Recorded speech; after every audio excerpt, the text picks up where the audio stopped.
UKIP spokesperson Neil Hamilton. Last time I questioned the Cabinet Secretary on agriculture a few weeks ago, we were discussing regulations applying to agriculture post-Brexit, and the burden of my question was that we should reassess all regulations, see if we could reduce them where there were no substantial diminution in public benefit. Part of the Cabinet Secretary's answer seems to have caused a certain amount of consternation amongst some farmers, because she said, well, of course, this could mean an increase in regulation. And I'm hoping that today she might be able to put that into a bit of perspective. And I give one illustration of how in England at the moment, farmers are campaigning to relax hedge cutting restrictions in August. Of course, we don't have them in Wales.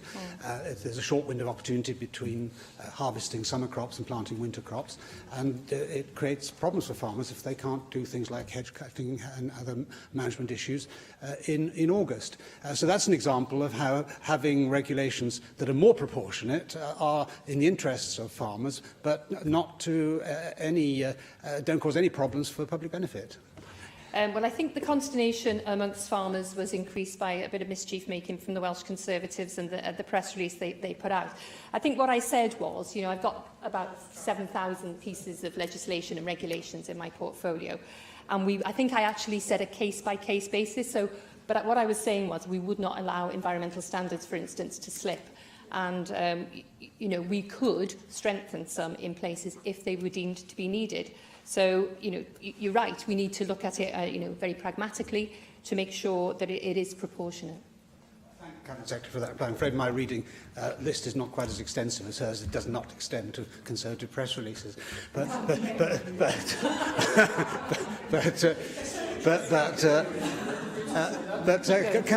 Can I raise a related issue? Because at the moment, the European Union is considering reducing permitted levels of zinc oxide, which is an important chemical in the post-weaning of pigs, to reduce problems with diarrhea.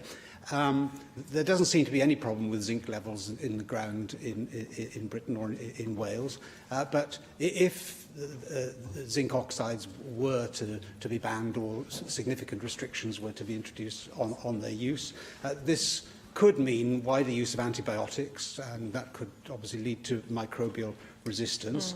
And calculations have been made that if you delayed weaning of piglets from 28 to 42 days as one means of compensating for not being able to use this chemical, that would cost half a litre per year per sow, which would be £156 per sow, which would be a significant diminution in farmers' incomes for those who specialise in pigs. So can the Cabinet Secretary tell me whether she is making representations on behalf of Welsh farmers against the current proposal on the table in the EU?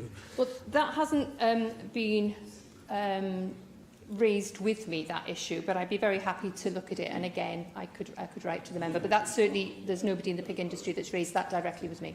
Good. I'll be happy to write to the Cabinet Secretary if she would appreciate that.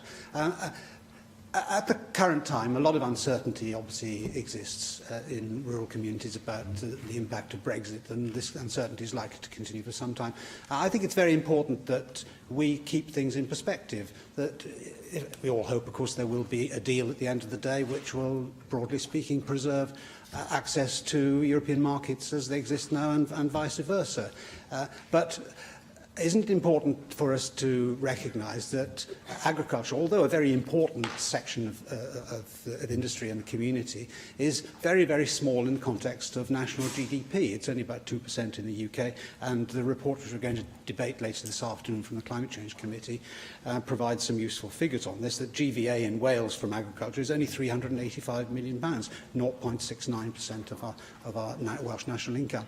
So whatever problems might be thrown up by the Brexit process, it should be perfectly possible to finance them from existing budgets once the ability of the British and Welsh governments is given to them to do so by leaving the European Union, with which, of course, we're in a substantial deficit. And so, therefore, farmers have very little to fear from Brexit, because we'll be able to finance whatever transitional difficulties arise. Well, I'm afraid I don't share your rosy view of that. You know, the agricultural sector is so important. to Wales, and farmers are very concerned. I mean, they will have heard you and they can choose to believe you or not, but you know, we've only had assurance that we will have that funding for them till 2020. After that, there is a black hole. Those discussions are ongoing. We're putting an incredible amount of pressure on the UK government, who said Wales would not lose a penny if we were to leave the EU. So those are discussions I've had. I've already had an initial conversation with Michael Gove. I've made that view very clear to him also.